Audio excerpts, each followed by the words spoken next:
there's a piece of me in this one, so if you'll indulge me a little bit on this. About 18 months ago, we recognized that there were some internal and external factors affecting our business. COVID had driven us to be remote, hybrid workforce. We have this younger generation of workers that are digital natives, and they have different expectations of what work should be and the types of tools that they use. And we knew we had to adjust. So we kind of took a look at what was going on and established our goals and said, what do we really want to accomplish out of this change? And we said, all right, first, let's make sure that we are prioritizing the right stuff and staffing the highest value, most important work. The second was that we wanted to structure our processes in a way that allowed us to deliver continuously and incrementally. The third was to position ourselves to pivot, because priorities are going to change. And we wanted to make sure we could do that pivot, but also get the value from the work that we had completed. And the fourth thing was to increase the transparency so that we could be more predictable, both within MIS and with our business partners, and have better alignment and collaboration across the organization. So this transition to Agile, the move to managing our work in ADO, defining the new operating model, and doing this quarterly meeting kind of aligned with those goals. And as many of you know, this year's been kind of interesting for my family and me as well. This is my son, Alex, in October of last year. He is a remarkable drummer. And for his 12th birthday, we bought him a new drum set and did a photo shoot to use as publicity for his band. We were pretty excited about the journey he was about to go on, and that journey was about to take a detour. On January 31st, my son was diagnosed with osteosarcoma in his left leg. That's bone cancer. Cancer is so rare, there's only 1,000 cases a year in the US and Europe. This is him in February of 2022, 2 weeks after his first round of chemo. Pediatric cancer wasn't on our roadmap, yet here we were. We had work injection. And the last 7 months have been a master class in adaptation. Alex hasn't been back to school since January. We've been in and out of hospitals. Alex spent 4 months in a wheelchair and moving around on crutches because he couldn't put a weight on his leg. We had to modify our home, especially the bathrooms, so that he couldn't put any weight on his leg. So, and we haven't been able to plan anything more than 60 or 90 days in advance. So we kind of had our own Q&P every quarter. And we've learned a lot of lessons throughout this process. And I wanted to spend some time today sharing some of those lessons and how those lessons can reinforce the Agile mindset that we strive for here. The first lesson is prioritize what matters. So on the day that my son was diagnosed, I had a long list of tasks that needed to be done that day.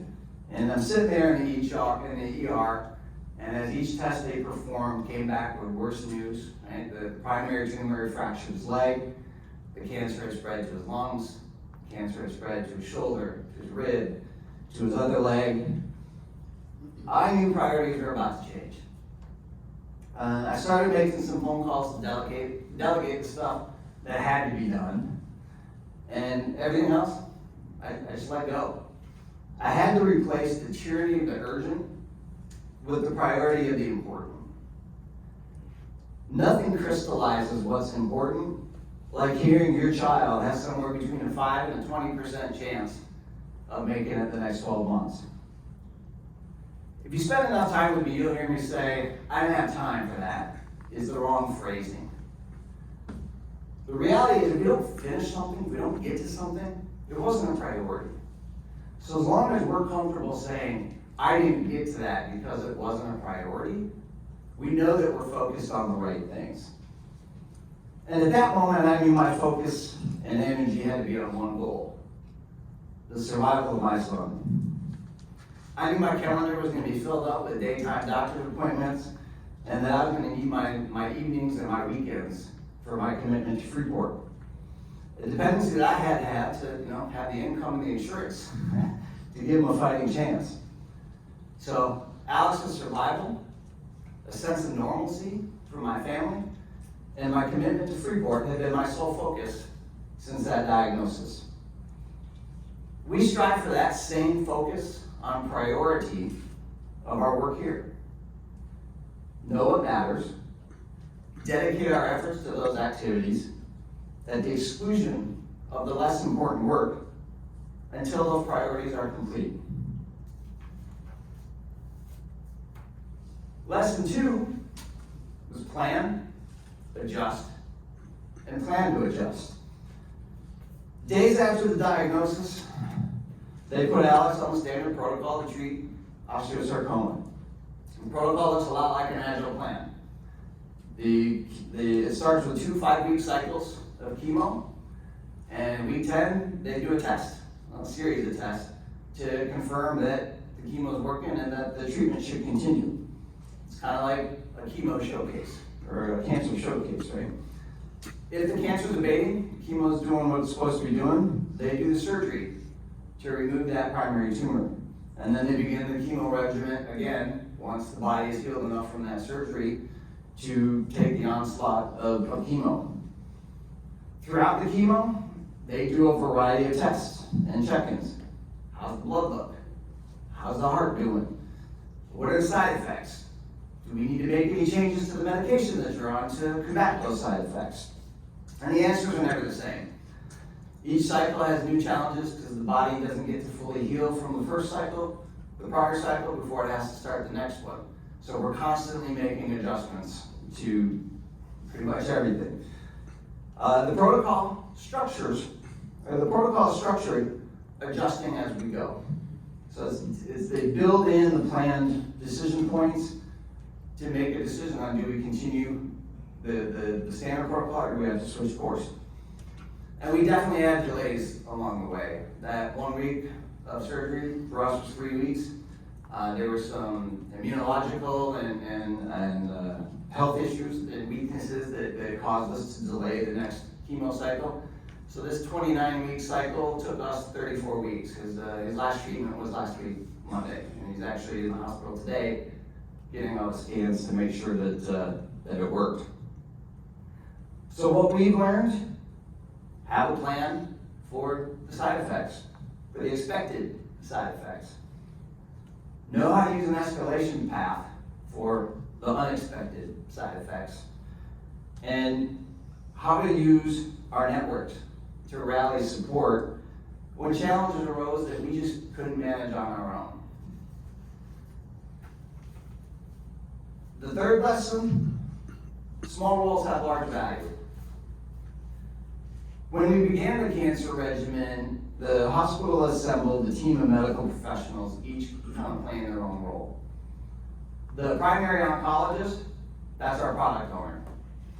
He's setting the priorities and the course of action, and we check in with him every week. The team of nurses administer the medicine and provide the ongoing care. We have a caseworker to help with insurance and billing, a social worker to help with all the non-medical stuff like filing for FMLA and coordinating activities with Make-A-Wish. And we have a psychologist available to everybody in our family. That's our delivery team. Throughout the process, specialists participate to baseline hearing and heart function.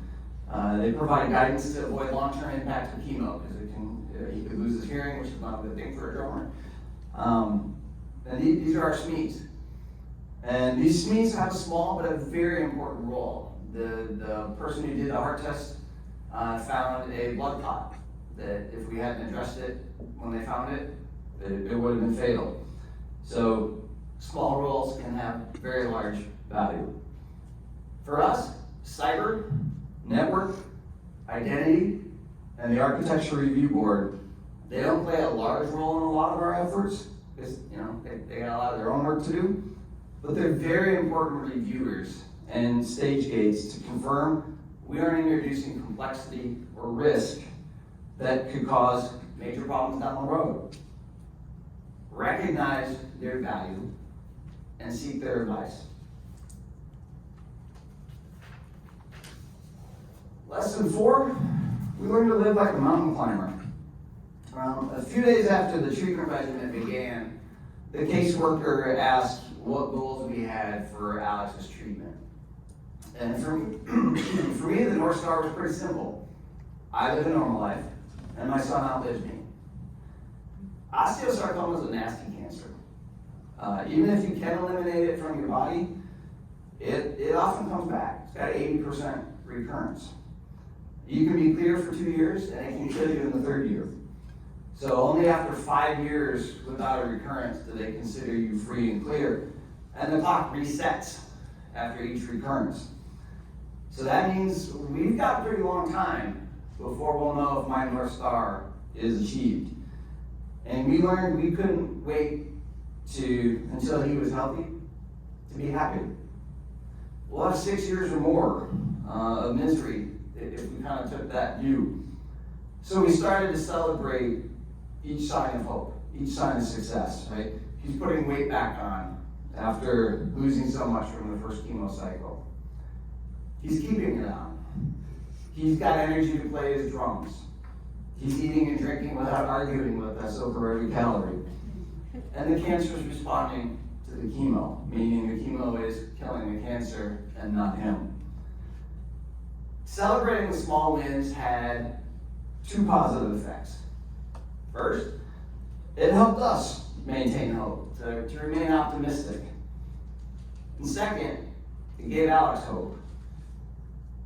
Hal Lindsey said that humans can live 40 days without food, 3 days without water, 8 minutes without air, which is 1 second without hope. So hope is important. So we began recognizing and taking credit for that incremental value at each opportunity, helping to stack those increments into our final outcome. We learned to live like a mountain climber, and an occasional glance towards the summit keeps the goal in mind, but there's many beautiful things to be seen along that journey. 5th lesson was that transparency means help. When you're hit with such a personal shock, it's kind of hard to know what to do. Do you tell everybody, or do you tell nobody? Will people embrace you, or will they be scared to talk to you at all? And we've experienced both. My other son's a hockey player, and hockey families are a different breed of community, more akin to a church family than your typical sports team. And two of the members of our extended hockey family have lost children to cancer. And we reached out to them for advice and learned our next lesson. Give people avenues to provide help. Everyone's got different skills, means, and abilities to help. Most will want to feel like they contributed in some way to lessen your burden. Meal prep, donations to Grubhub. One of the families bought us a motorized wheelchair. Another was a carpenter, and he built a wheelchair ramp for our house. And this was all possible because we were transparent with our situation. We let our community know what we were going through, where we had needs, what was hard, and we gave them a path to step in and provide help. It also helped prevent everybody from delivering a meal on the same day, which we don't have enough fridge space for that, right? And transparency is why we discuss our work in QMP and why we list it on ADO. We have a vast array of skill sets, capability, and knowledge, and no one can know everything and do everything. The transparency allows other groups to recognize where we may have missed a security requirement or delivering something that's outside of our best practices and platforms. Helen Keller says, alone we can do so little. Together we can do so much. Don't try to go alone and operate in a silo. Provide transparency and create ways for people to help. In conclusion, A key concept we've got to remember about Agile is it's a philosophy. It's not a methodology. And the tenets of this philosophy are pretty straightforward. Invest time and energy in what's important. Structure your plan and your approach with a recognition that the future is uncertain. The idea that you can fully document requirements up front is a fallacy of composition. Refine them as you go. Take small strategic steps that advance your goals. For me, Kurt Vonnegut said it best in his rules for creative writing that every sentence must either reveal character or advance plot. And if the work you're doing doesn't advance the priority, don't do it. Be inclusive. Embrace the wisdom of crowds. Showcase your work. Thrive on feedback and accept help. An unspoken message behind this philosophy, the manifesto and the 12 Agile principles, is a recognition that individuals are, at their core, human. We have good days and we have bad days. We have good ideas and bad ideas. We're horrible at predictions. Add a little value each day to advance the goal. Agile also recognizes that we're better together than we are as individuals. Which leads me to my final lesson. Have gratitude for your team, for your peers, and for our organization. My personal journey taught me the value of our organization, the value that our organization provides us beyond just a salary and the benefits paying for my son's care. The support and outreach from all levels of the organization, the way my team stepped up while I had to step out, especially in those early months. Gamma and Kathy, for all the help they've given, not just me, but for my whole family. The Freeport community rose to the occasion for me, and I know they would for any one of you too. We Are Freeport is not just a tagline. It has meaning. Let's skip the page. Okay. One final note. I don't know what the future holds for my son.